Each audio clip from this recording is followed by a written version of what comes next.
ngasi phongkhibasi phongsingdagi maruiba pausing khongwacharaga mamda share tawjige ahanbada mapalam goiba maruiba pausing share tawjige ahanba maktada mam hoji India amasum China gi lainariba marigi matangna mamda minini humni gi mamangna video ama update tawjakhre ungkhatnabagi phibam malakpasigi matangda sigi manung sanbo oina hoji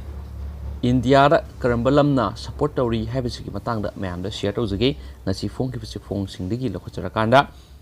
China na akan aring singbagi thawung satharakpada US na India gi damak lepkani spokesperson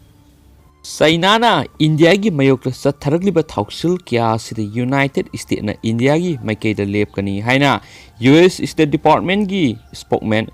Ned Price na phungdokre China gi communist sarkar na yumlona basingda kihanbagi thabak sathariba kya sida aikhoina nungnang ba pui mamangdagi tawduna lakpagum aikhoigi manaba value security amasum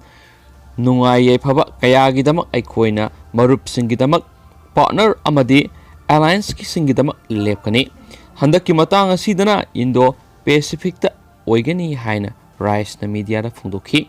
China na India gi mayokta nongmagi khatnaba hobagi matau kya satharakliba asida US ki anauba administration na kari phirep lawri haina hangbada spokesperson asina India amasum China gi line of actual control LAC da khut thonabagi masak oikiba mawongda ungkhatnaduna lairiba phibam asi US na yingsili haina phungdokhi India amasum China gi marakta wari sanabagi thabak satharibadu aikhoina khangi amasum hakthengnana wari sanaba amadi ngamkhaigi wathok ingthana loisinba haibasida aikhoina support tawi haina Price na haiki China na laibak kya gi mayokta khatnaba hobigi thabak sathariba Indo-Pacific lamdamda India amasum US ki marakta mateng pinaba haibisi yamna maruoi Indo-Pacific lamdamda India asi aikhoigi damak khwaidigi maruoiba partners singi marakta amani India na mangjil thaba power ama oirakpada amadi lamdam asida security pibada aikhoina taramna okli haina spokesman asina haiki haiba pawmasu ngasi phongkhibasi phongsingda phongnarakli makhacha tharakpoina topa maruiba paw khranamo makhacha tharakpoina topa maruiba paw amanamo January gi thada Madhya Pradesh police na thiba phangdana lakhiba nupi masa lisingani ge samri kanmangamkhi haukiba January thada Madhya Pradesh police ta lakhiba nupi masa lising ahum ga sama kunganai toi mangkhibagi case ga mari lainana Madhya Pradesh police na sathakiba operation maskanda nupi masa lisingani ga samri kanmangamkhi haina police official amana phongdorakli police na sathakiba operation maskanda state adugi saruk amadi state adugi wangmadagi su nupi masa sing kanmangamkhibane police na kanba ngamkhraba nupi masa sing adugi manungda Indore dagi samaga humdraga manga Sagar dagi samaga nifuga mari Darda dagi samaga taraga manga Rewa dagi samaga taret amasum Satarpur dagi samaga anini Operation Muskan campaign gi manungsana haujuk pawbada mangkhiba nupi masa singi sada marfuga nithoidi Madhya Pradesh police na rescue tawba ngamkhre limhoriba sing adu rescue tawnambagi damak laibak asigi tongan saruk sing khakta natana atopa state singdasu mari lenaba singa khusamnaraga thibu humbagi thabak sathari campaign asigi makhara Madhya Pradesh police na Punjab tagi samaga nifuga mathoi Telangana dagi nipan Kerala dagi taruk Jammu amasum Kashmir dagi manga West Bengal dagi mari Karnataka dagi ahum Union Territory of Daman dagi ahum amadi Assam dagi amakan mangamkhi hari hanasu paw mana makhatan phongdorakli atopa maruiba paw amanamo nuclear program gi fund pinaba North Korea na cryptocurrency da $million sahum huranki UN experts sing international getting but thamkhraba nuclear amasum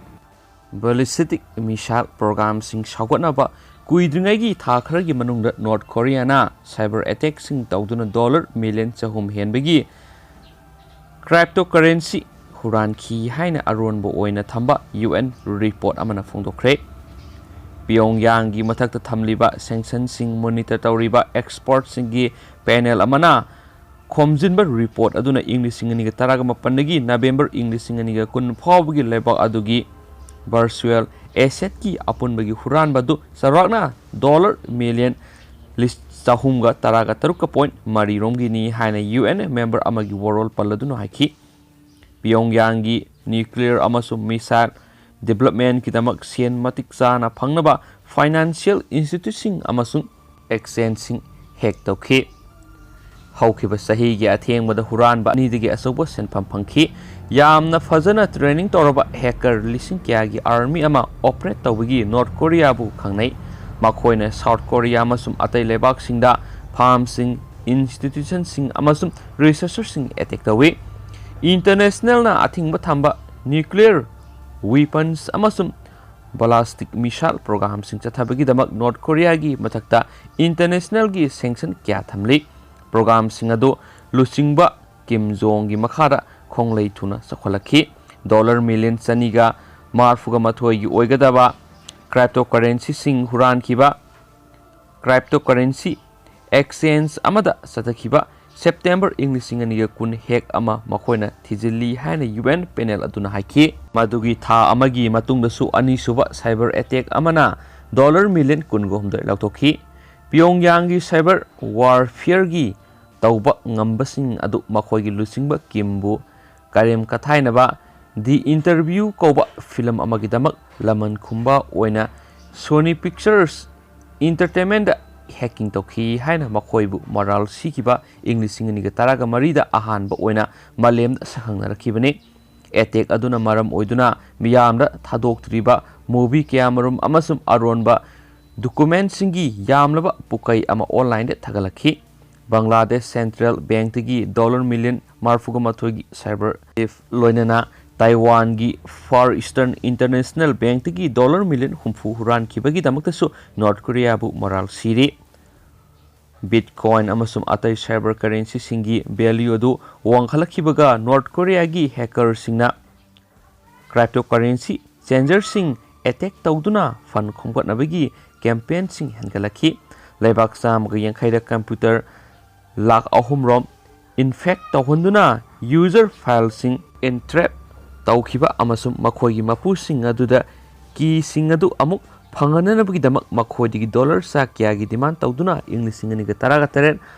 ꯋꯥꯅꯥꯇ꯭ꯔꯥꯏ global ꯔꯦꯟꯁꯝꯋꯦꯌꯔ cyber attack ꯑꯗꯨꯒꯤꯗꯃꯛ ꯃꯈꯣꯏꯕꯨ ꯃꯔꯥꯜ ꯁꯤꯈꯤ꯫ ꯑꯗꯨꯕꯨ ꯁꯤꯔꯤꯕ ꯃꯔꯥꯜꯁꯤꯡ ꯑꯗꯨ ꯄꯤꯌꯣꯡꯌꯥꯡꯅ ꯌꯥꯈꯤꯗꯦ꯫ ꯃꯈꯣꯏ cyber ꯑꯦꯇꯦꯛꯁꯤꯡ ꯑꯗꯨꯒ ꯃꯔꯤ ꯂꯩꯅꯗꯦ ꯍꯥꯏꯈꯤ ꯍꯥꯏꯅꯁꯨ ꯄꯥꯎ ꯑꯁꯤꯅ ꯃꯈꯥ ꯇꯥꯅꯁꯨ ꯐꯣꯡꯗꯣꯔꯛꯂꯤ꯫ ꯂꯣꯏꯁꯤꯜꯂꯛꯄ ꯑꯣꯏꯅ ꯑꯇꯣꯞꯄ ꯃꯔꯨ ꯑꯣꯏꯕ ꯄꯥꯎ ꯑꯃꯇꯪ ꯃꯌꯥꯝꯗ ꯁꯦꯌꯔ ꯇꯧꯖꯔꯝꯒꯦ꯫ ꯐꯥꯔꯝ ꯂꯣꯒꯤ ꯃꯥꯌꯣꯛꯇ ꯈꯣꯡꯖꯪ ꯆꯪꯁꯤꯜꯂꯤꯕꯁꯤꯡ ꯂꯧꯃꯤ ꯅꯠꯇꯦ, ꯆꯤꯞ ꯃꯤꯅꯤꯁꯇꯔ 3ꯅ ꯅꯦꯛꯄꯅꯤ꯫ BJP MP